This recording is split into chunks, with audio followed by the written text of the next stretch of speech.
Alright, so we're checking out this RC Jeep. It's a 1/14 scale model. It's from a new company that's on the channel. I've never heard of them before. It's called HGRC. Pretty generic name for this one here. It's called the HG4-58. And I have built it out with the machine gun, as you can see here. The other version that you can build out is the one with the canopy, and they do include that. You can switch it out if you want. Don't have it assembled. Just have these two plastic parts. It's the back, that's the top, and it just goes like so.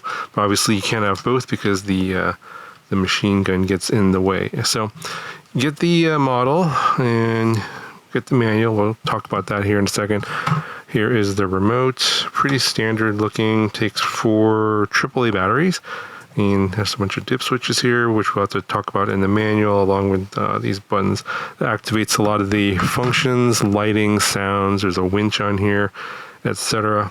Comes with a 2S 600 milliamp hour LiPo with just a balance connector, and then just uses this USB to balance connector charger. And then you get a bunch of stickers. There's like one that goes on here. You can see some of them in the photos, and I did not put them on. I'm not sure if I will or not. I kind of like the clean look, so I don't know, I just figured that stickers are going to probably get dirt on them later and just look pretty terrible. That's usually what happens, so I'll probably leave it off. But it comes in this military green color, and then there's a sand color, so like a beige color. It's available. But yeah, the surprising thing about this, and they say this is a 1/14 scale. I would say it's more like a 1/18 scale. It's not quite 1/14 to me.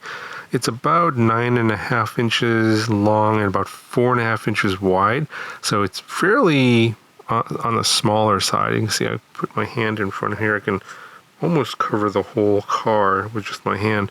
So not sure if the 1/14 is accurate. What is kind of interesting is that this is very hefty. Most of these models, they're just plastic or some sort of plastic material. There's some plastic on here, but most of this is metal. It's kind of surprising. So for example, this hood here, this is metal. There's some magnets that hold it down. This is where the receiver and all these wires are for all the different functions, like the lights and the sounds. We'll go over all that here in a second. But yeah, that's metal. This is plastic. This here is metal. This little windscreen is metal as well. And it's quite heavy. It's like almost 1,000 grams. Quite heavy for what it is. Some of the other things that are kind of surprising, like some of the suspension elements, and then the transmission is all metal as well. They're claiming this can be a rock crawler, but there's just not that much clearance to do much rock climbing. You can do a little bit here, but it does have a nice suspension here in the back, as you can see, as well as here in the front. But you can see it doesn't have much travel. So you need a lot of travel to do rock climbing. You can go over small rocks, but nothing big. And I think this model here is more for those of you that are into like scale details. And there's a lot of scale details here. So this does require a little bit of assembly. And I'll just show you really quickly here in the manual. Just go over all the parts it comes with. It wasn't terrible in terms of what you had to put together. So, for example, like you had to put the tire on the back. The machine gun actually came mostly assembled. I think I just had to put on this part here with one screw, and then it goes into the bottom. I'll show you that here in a second.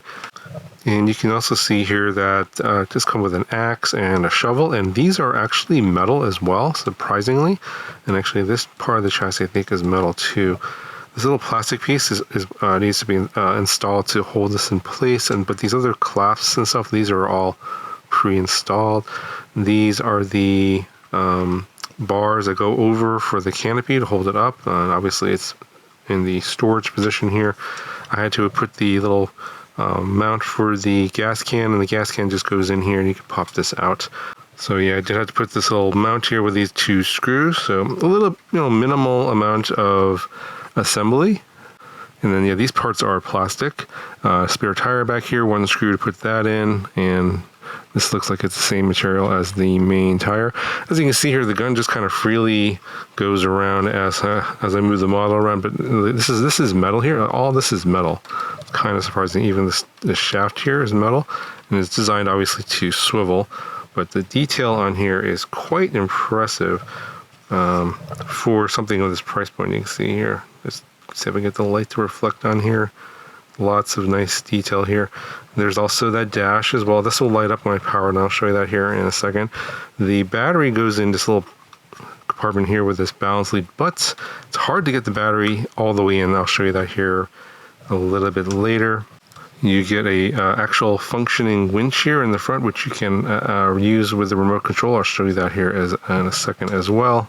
Let's go ahead and turn this on. So turn on the remote, and then we'll plug in the battery. You see, here's the battery, and it's very easy to plug in, but getting this stuffed into that seat area is not that easy. So plug this in, and then somehow there's just not that much space in there.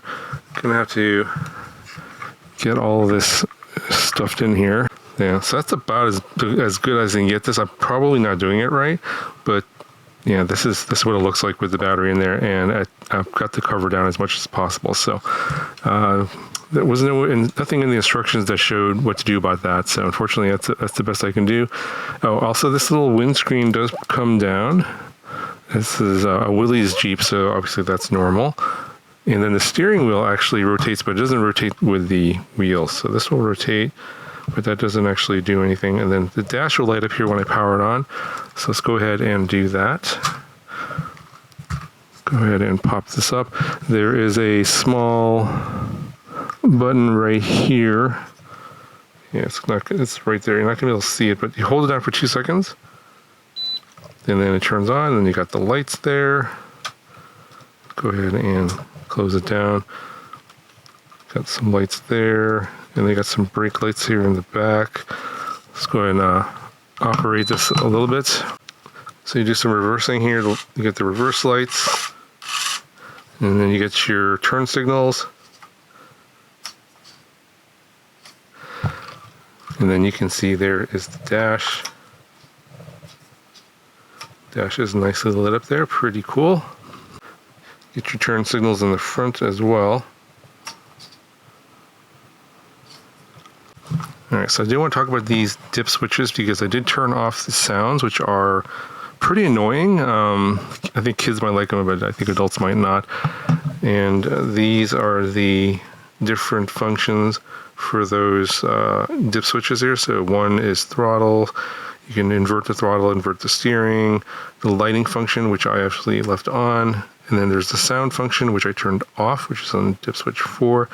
There's a backup function, which you can change on 5. And then the brake mode switching, which basically, I think it's basically if you go forward and then if you go reverse, it'll actually brake instead of going into reverse. So you can see it's on the normal function where basically you pull the trigger, it goes forward, and if you go into the reverse direction, it reverses immediately instead of braking. But you can change that with brake mode switching on dip switch 6. And then there's the AB touch switch function, just the volume, and then you have the horn sounds and the extension lamp, which I'm going to try and show you that here in a second. But I turned the sounds off. I'll turn it back on here, and then you'll still be able to hear what it sounds like. It's on 4 right there. I'll turn it back on. So pretty loud. So I think the speaker's here in the back somewhere. But if we go forward, hear that sound? And then backwards, get the reverse beep. Yeah, that's pretty annoying. Turn signals.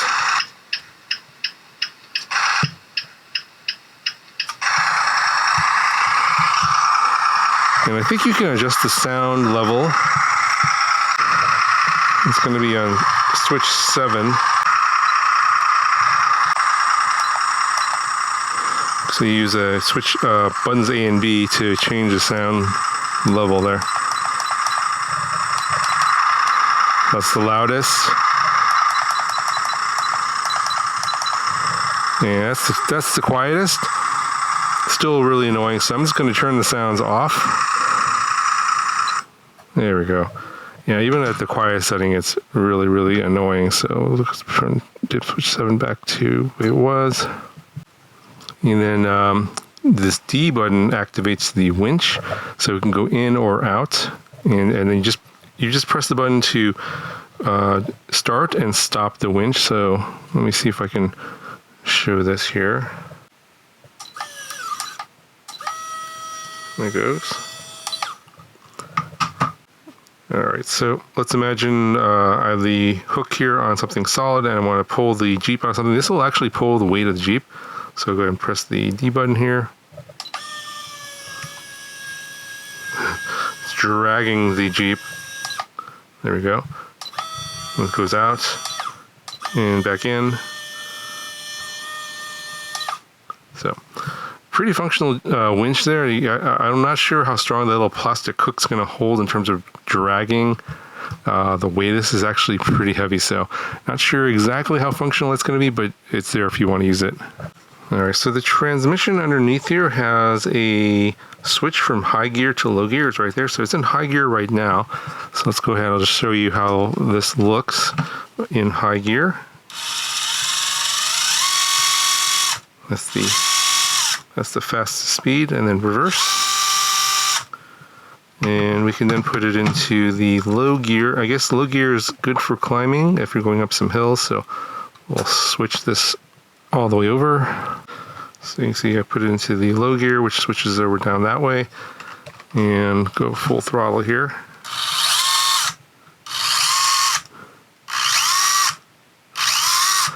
Yeah, it doesn't seem, at least on the in the air like this, doesn't seem like it's that much different. So I'll show you what it looks like in the footage later when it's actually on the ground. All right, so yeah, let's go ahead and go straight to the on the ground footage, see how it looks just kind of driving it around and what it looks like in real life.